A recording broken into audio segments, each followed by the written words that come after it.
Today's code: how to flip the switch and make her crave you, even if she's not interested at first. Most women will never understand themselves. You will. I'm Bella. Welcome to the Bella Code.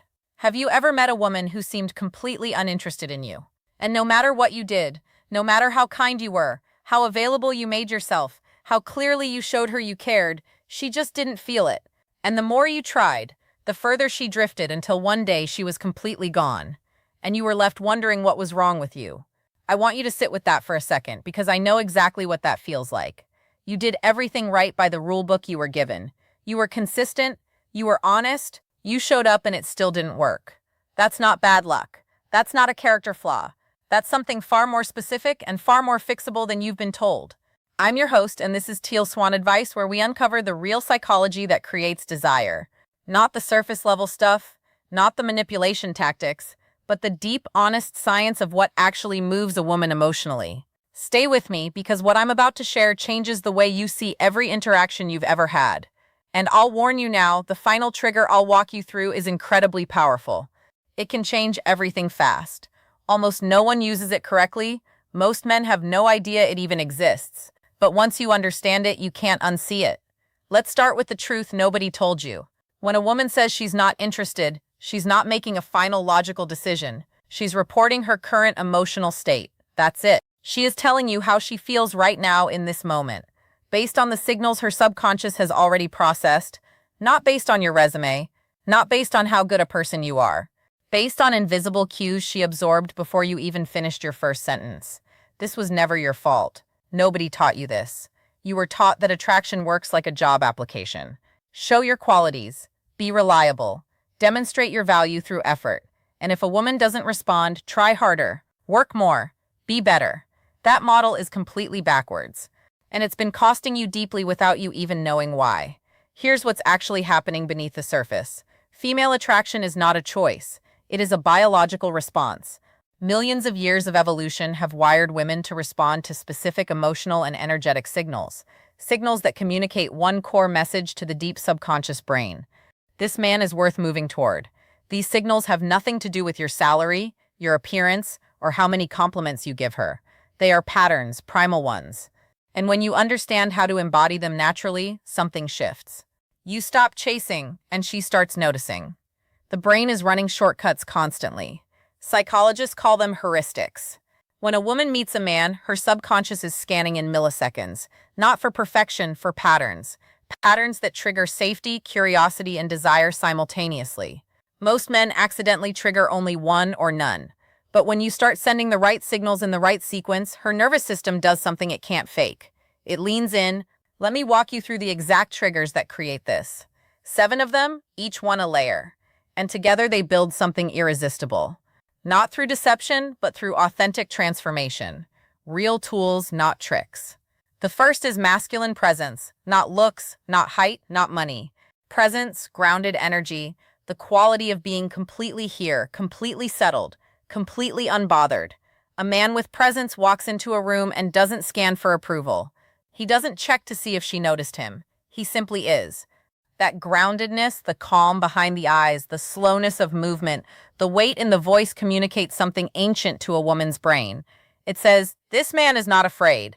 Man is not, and safety mixed with strength is one of the most compelling combinations a human being can feel. Here's what this looks like in practice. You're talking to her, and you're not leaning in. You're not rushing your sentences to fill silence. You're comfortable. You pause. You smile when something is genuinely funny, not performatively. You make eye contact without holding on too hard. You are at ease with yourself. That ease is presence, and presence alone can shift her entire read of you in 60 seconds. You don't have to become someone else. You have to become more fully yourself. The second trigger is emotional challenge. Women are not attracted to men who agree with everything they say. That's not intimacy, it's a mirror. And mirrors are boring. Emotional challenge is the polarity between two real people who push each other playfully. A light tease, a raised eyebrow, a moment where you gently disagree and hold your position. Not to be difficult, but because you have opinions and you're not abandoning them just to make her comfortable. This is the difference between a man she finds sweet and a man she can't stop thinking about. When you challenge her with warmth, with humor, with intelligence, her brain produces a small hit of cortisol followed by dopamine, mild tension, then relief. It's the same mechanism as a good story. Conflict, then resolution. She becomes emotionally invested without even knowing why. You're at dinner and she says something you mildly disagree with. Instead of nodding, you say, "I actually see that completely differently, and here's why." Then you explain calmly with a smile. That moment creates polarity, and polarity creates pull. Agreement is forgettable. Polarity is magnetic. The third trigger is selective attention. This one dismantles a myth most men have lived by their entire adult lives. The myth that more attention equals more attraction. It doesn't. More attention equals less mystery. Less mystery equals less desire. It's not complicated, but it runs counter to everything you've been trained to do. Selective attention means you have a full life, and she is a valued part of it, not the center of it. You respond to her messages, but not instantly every time. You make plans with her, but you also have plans she's not part of. You're genuinely interested in her, but you're also genuinely interested in your own goals, your friendships, your purpose. That fullness communicates scarcity, and humans by nature want what they cannot fully possess. Think about it this way. When you walk into a restaurant and every table is empty, you feel nothing. When you walk in and there's one table left, you want it immediately. Availability without restraint removes desire. Strategic scarcity creates it. Your presence in her life should feel like a reward she earns, not a given she can take for granted. If this is making sense so far, hit subscribe and join the Teal Swan Advice community. It helps more men learn what they were never taught, and it means everything to be building this with you. Now, let's go deeper. The fourth trigger is intentional listening. Most men hear women, very few actually listen, and women know the difference in their bones. Intentional listening is not just staying quiet while she talks. It is absorbing what she says, storing it, and bringing it back when she least expects it. It is emotional seeing, the act of making someone feel genuinely witnessed. Here's what this looks like. She mentions in passing 3 conversations ago that she's nervous about a presentation at work. The next day, without prompting, you ask how it went, not because you're running a strategy, but because you were actually paying attention. That simple act, that recall, hits something deep in the female brain. It says, I matter to this man, not because he's trying to impress me, but because he actually sees me. Women are surrounded by men performing interest. A man who actually has it is rare. Be that man. Small details remembered. That's the whole move. The fifth trigger is calibrated vulnerability. This is where most men either shut down completely or overcorrect into emotional dumping. Neither works. Calibrated vulnerability is the precise balance. Sharing something real, something true, something that cost you a little to say, without collapsing into victimhood or expecting her to carry it. It sounds like this. I've been thinking about this thing lately, about what I actually want my life to look like in 5 years, and it's been uncomfortable to sit with. That's it. A window, not a flood. You open something, you let her in briefly with dignity, and then you moved on. When a man shares something honest without needing to be rescued, it creates a very specific kind of trust. She sees your depth without feeling burdened by it. She becomes curious about what else lives in that interior world of yours. Curiosity is the engine of desire. Strength isn't silence. Strength is knowing what to share and when. The sixth trigger is gradual physical touch. Touch is one of the most direct pathways to oxytocin, the bonding neurochemical. But it only works when it's earned gradually and when it feels safe and intentional. Not aggressive, not absent, gradual. Start small. A brief touch on the shoulder when you're both laughing. A hand on the lower back as you guide her through a doorway. These micro moments of contact, offered with calm confidence and never lingered on too long, do something subtle and powerful. They normalize physical connection between you. They build a physical map in her nervous system, one that associates you with warmth, with safety, with a particular kind of calm electricity. The men who do this well are never grabby. They're never eager. They touch and release. Touch and release, like punctuation in a sentence. Brief, purposeful, and unforgettable. One light, well-timed touch communicates more than an hour of words. And now the seventh, the one I warned you about, controlled unpredictability. This is the most misunderstood concept in male-female dynamics and the most powerful. Let me explain exactly what it is and what it is not, because the line matters. The human brain is wired for pattern recognition. When something becomes entirely predictable, the brain stops paying attention to it. It's called habituation. It's why you stop hearing the hum of your refrigerator. It's why a relationship that starts with electricity can quietly become invisible. Predictability over time kills desire. Controlled unpredictability is the intentional introduction of just enough variation to keep her nervous system engaged. Not confusion, not hot and cold game playing, not emotional whiplash. Variation, the kind that creates a mild, pleasant uncertainty. Will he text me today? What will he suggest this time? What will he think of this?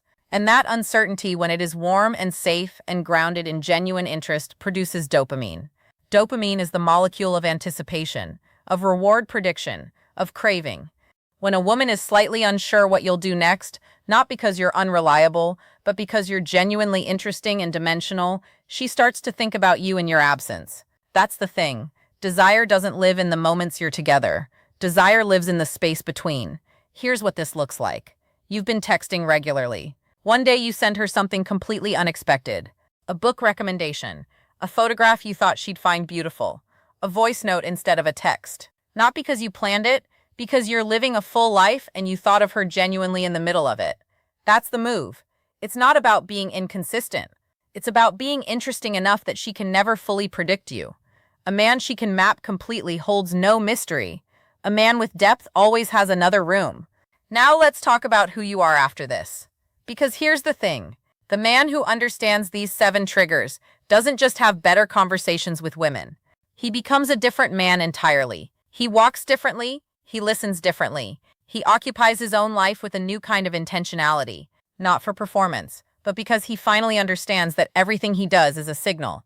Everything is communication. And when you start communicating from a place of genuine value, genuine presence, genuine interest in your own life and in the people you meet, and the whole dynamic shifts, women don't just notice you more, they approach you differently. They remember you, they come back to the conversation, they wonder about you. You don't need to be perfect. You never did. You just needed a map, and now you have one. These are not tricks. There is no manipulation here. Every single one of these triggers works because it reflects something true. Presence, depth, emotional attunement, physical warmth, genuine interest, honest vulnerability, dimensional mystery. When you embody these things, you are not performing attraction. You are becoming genuinely attractive. That is a completely different thing and is one of the most important distinctions a man can ever make. The version of you who walked into this video was looking for a fix. The version of you leaving it understands the architecture, and architecture lasts. Strategy compounds. Every conversation from here on out is a chance to practice one of these layers quietly without announcing it, without even thinking about it too hard. Just start. Start with presence. Start with listening. Start with one moment of calibrated vulnerability. This week, the rest builds itself. You don't need her to validate you. You need to become a man you genuinely respect. And ironically, when you do that, when you stop needing her approval and start working on your own depth, that's the exact moment she starts to feel it. That pull, that curiosity, that inexplicable lean. You were never broken, you were just untaught. And now you're not. If you're ready to stop chasing and start becoming the man women genuinely desire, subscribe to Teal Swan Advice now. Turn on notifications because the next one will shift your reality.